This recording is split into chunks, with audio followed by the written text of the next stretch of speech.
was getting ready to do my analysis for the trailer of Dragon's Dogma 2, I was writing my notes and stuff. I was taking a look at the monsters, the combat, the world, the characters, what is being said on the characters, by the characters in the cinematic, as well as the website of the game.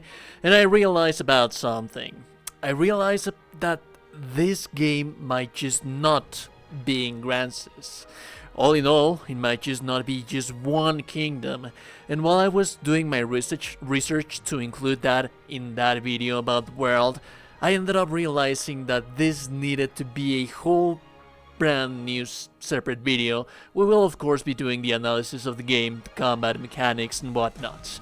But let's just talk about the world and why is this thing.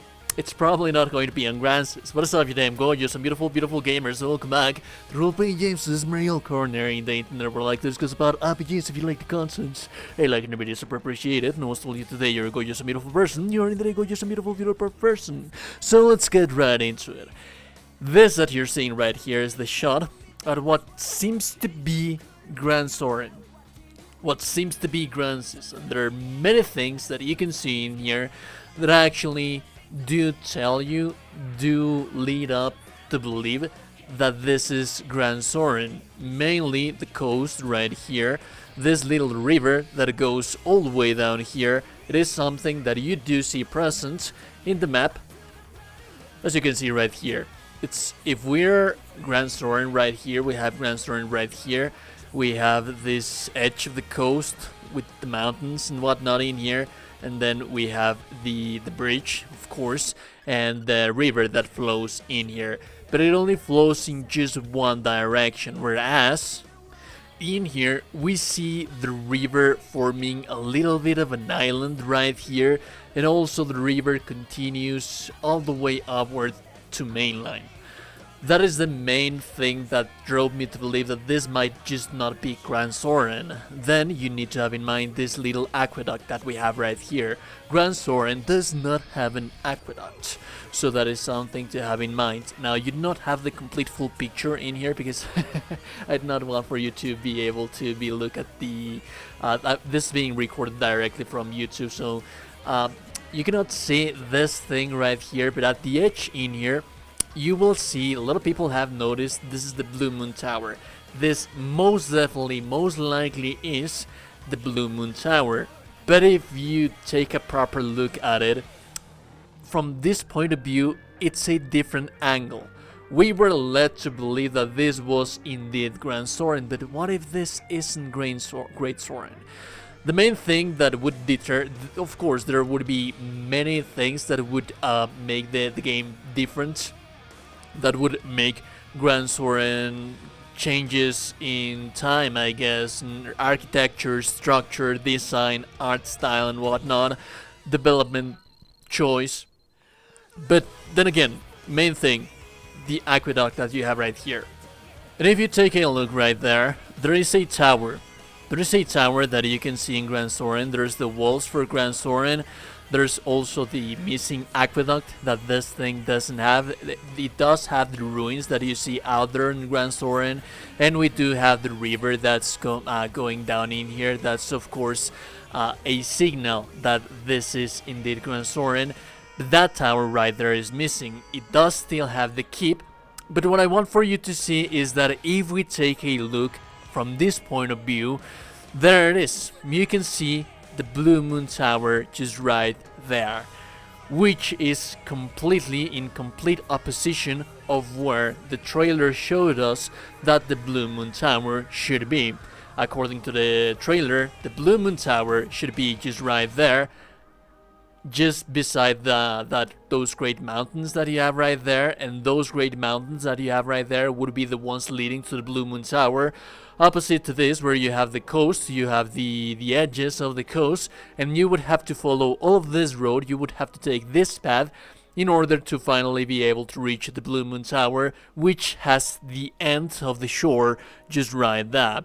So according to the point of view that we have right here, something that it does have to be mentioned, that it could potentially be the case, is that probably, most likely, it's just a possibility, the game might be mirrored like we have seen already in many other games, but I'm inclined to believe into this other different theory that I have for you. So it might be change in scope and size and points of view, but I'm inclined to believe that this is one of the neighboring kingdoms, not necessarily a neighboring kingdom. You do need to have in mind that we didn't know about the world that much in Dragon's Dogma 1, because it was just that, it was the duchy, it was the duke, and that was pretty much everything that we knew about the world. We knew that there were neighboring kingdoms, we know that there are different duchies, but to what extent will they have a play in this? I'm inclined to believe that actually Grancis is behind these mountains. This is a settlement, and this point of view that we have for the Blue Moon Tower is of course the Blue Moon Tower, but being seen by the coast of the neighboring kingdom. That it could be a kingdom, it could be a duchy, it could be something entirely different, opposite to Grancis. Will we have the chance? Also, this little shot that I am going to show you right here, this is a biome that was never present on Dragon's Dogma, on Grancis for Dragon's Dogma. So this reach that we can, this is probably the place that we are speaking about. This is something that we could see in the distance in main Dragon's Dogma, but it's not something that we never got to explore. And yes, this could be one of the major big cities. Do have in mind that when the dragon attacks, there is a treaty, there is an accord. The duchies and the kingdoms, if there are any kingdoms, there are duchies that are autonomous, they are not independent. We're going to get to that a little bit later in the video. They are not independent. Let's talk about Edmund Dragonsbane. How did he came to be the Duke of Grancis, of Gran Sorens, the Duke of Gran Sorens? How did he manage to be the owner of that duchy? It is not likely that the previous Duke gave his duchy to just that one lone hero. We do know that to some extent Edmund did fight the dragon, and he, little spoiler alert, and then he ended up beating the dragon. Hence, that is how he became the duchy. But who gave him the duchy? It wasn't the Duke, of course. A proper Duke would most likely just give you a proper hero's reward, but he wouldn't be willing to just give up the duchy. No, it was either the Emperor or the Empress. A duchy, it's an autonomous territory that belongs to a higher force. In this case, we now know, thanks to the trailer for Dragon's Dogma 2, that they are not independent from either the Empire, that is going to be it's going to be ruled by an Empress, as we were able to see on the trailer. I highly doubt that the mention of the Empress is just a side quest for this game. I am pretty sure that we are just going to be visiting a little bit more than Grancis. I do not think that this is Grancis right here for the previously mentioned. We do know that there's Leora, there's Meliora, there's Hearthstone, and all of these different either kingdoms or duchies that are on a treaty or an accord that every time that the dragon attacks, they are going to band together to fight off the dragon. Now this, what you see right here, this is a map of Grancis. This is the Blue Moon Tower. The point of view for that, if we believe this theory that I am crafting, and we do take all of the previous aforementioned into account, if the trailer were to be true, the point of view for the picture or the scene that you would be seeing on the trailer would be taken from here. But no, it was likely taken from here. All of this is just the west. Everything in the west is just dark, barren, laid waste by the dragon. And the kingdoms that you have northward, you have Hearthstone and the rest of the kingdoms, and they all have their borders with the west, which is where the dragon lives, and it's in a place that nobody goes, nobody travels to, because it's just filled with monsters and wasteland, again brought up by the dragon.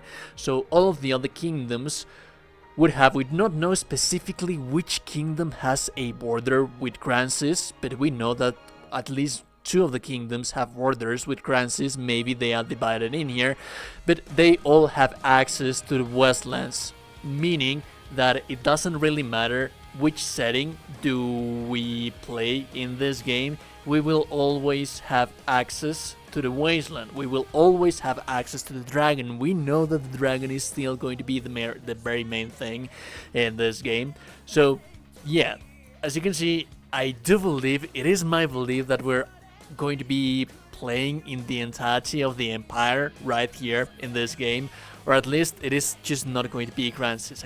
Based on this evidence that we have right here, I just do not believe that it is going to be Kransis. A lot of people were speculating on Reddit and forums and whatnot that it was just the very same shot but pretty different perspective. It is not a different perspective, dude. The shot would have been taken directly from here, or if it was taken from here, there would be mainland in here, which there is no mainland in there.